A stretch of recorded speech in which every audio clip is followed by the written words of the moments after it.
Apicom ladies. Apicom ladies. Apicom. Mama Samamo.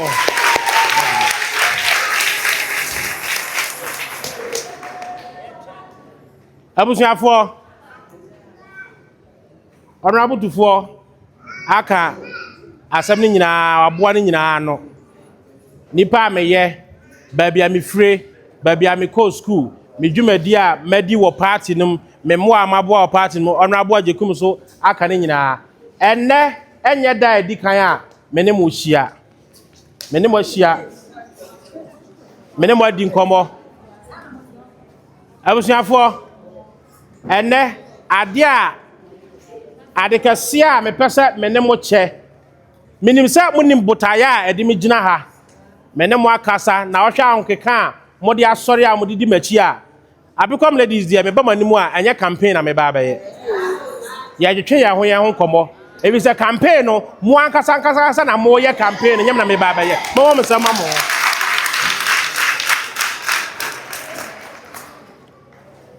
Sesia dia me pesa me ka kire mo ne se me da mo nyina ase nyame nhira mo. Me hwe enne anopai awiei me pie ye eye SDA ho na me hwe se de ma ho fefo mo hye mo t-shirt a me hu se manim we nye computer de we ye me ankasa manim ene de da mo kokoso no e se me kran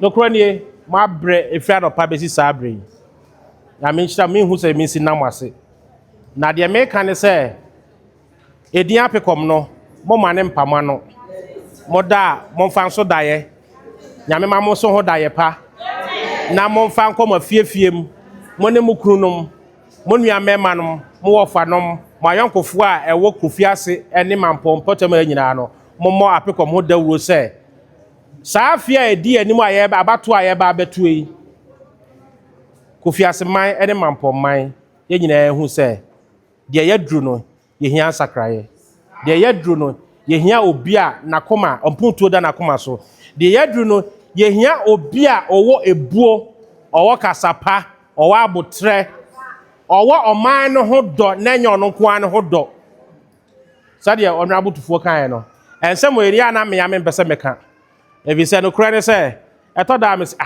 na me kra me hwe de Nyankopɔ de madri ya ka sa politics we me za de me ho kofrofro sa ye de no kra pa e wo mu ne se Apicom ladies mo kwa na metimi mu aka sa me suma asem yi me wa yonkofo a omoda so tumi fo se me nya politics sem no na de Nyankopɔ de madri e de na me hwehwe na asem ba ko pa me ka kire mo no se afa de mate ase se Nyankopɔ frɛ obi na se osum na obeye sofo a e frɛ no afa de mate ase se calling no wo ho me hu se we ye calling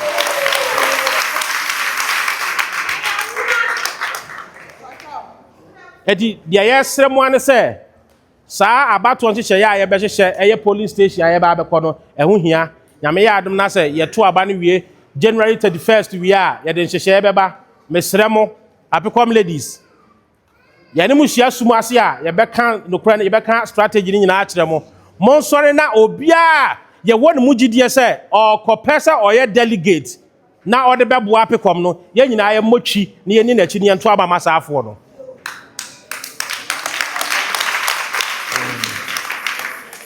na me ne Honorable Tufo di nkomo oni obi je di nkomo na me je update na me hwe mo meetings da mo be ko meeting ye ka kire me ne ade na apart from ani ji a mo wo mo ne mo hon keka ni nyina to da na mo sese de mo si ba meeting no ya na enye mo fe to da se bi ba to da na nipa kakra bi aba to da na nipa dodo aba ye sere mo mo ba mo mu afa ne ye firi ase ye de me ka hye mo ni se ekoya de ho ahyem yemisa se mo sori anopa mote ha na yekọ na mo nante sebe maamefo mpanifo mabre sebe yekotodwe eye de entia eye oman no hodo eye man no mpumtuo na ade ba akọ ameka na mo pese mo ba mbebu se me ne Honorable Tufo te ho na me hwe se de mosi abre ene mo ahokeka na me so Honorable se Nyankopon ya adom na sa moboa ne eto aba na me di MP a se me di MP a sana musuma midi empia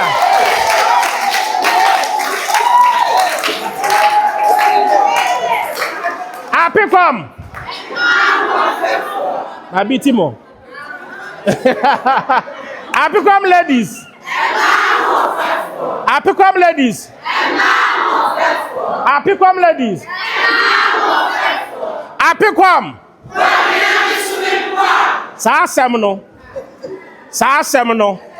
Boa me na me so memwa. Et me Hon.Apicom to what I'm saying.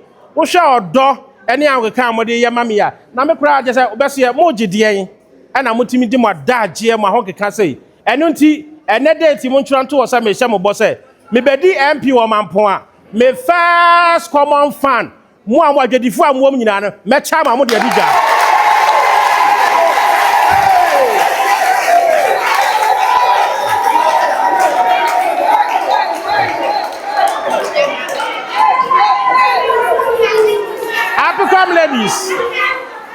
Apicom ladies. Dia me kan mote ye. Me say sa mo boa me. Mo yire mo ho. Mo ya campaign. Mo ni mu kru kasa. Mo ni mu nua me ma mo kasa. Mo sori boom. Na sa mo to abama me. Na me win MP a. Me first common fan a bind the basa ya fanya mpumtuo no. Apicom ladies. Me cha ma mo de abuja.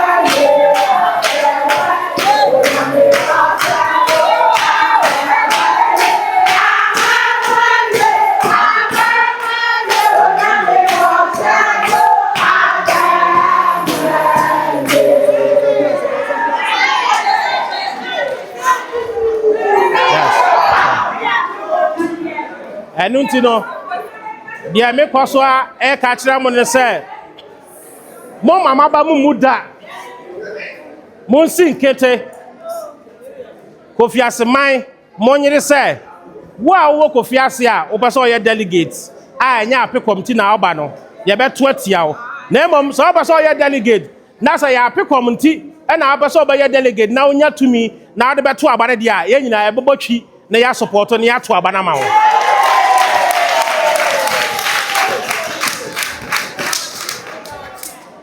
Enti Apicom ladies, the American say enso hwa minim say mo amowo hai bi wo ma bi wo nananom a mrante ne mabawa omowie school na say wo ya Apicom lady na say wona na air soldier wona na air immigration wona na air police wona na air school bi akwa wo fi say wo hawa na wo fi say wo hawa na mo bo me promu ahomache anajo awia da suom kra me sore ne ma ansamo.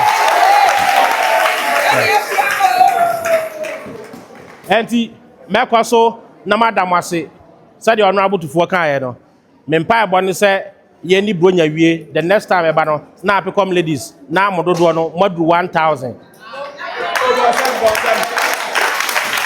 Yes. Enti enunti no mekasa no me de ba wie ye no na de mesre ne se mokoda monka me mpa bom mo amokwa asore monka me mpa bom mo amokwa mosque monka me mpa bom gidie bia ekura obi a no monka me na monfa mo ame na me meye MP na Mampong ne Kofiase man enye kra behwe me dem nyina ase.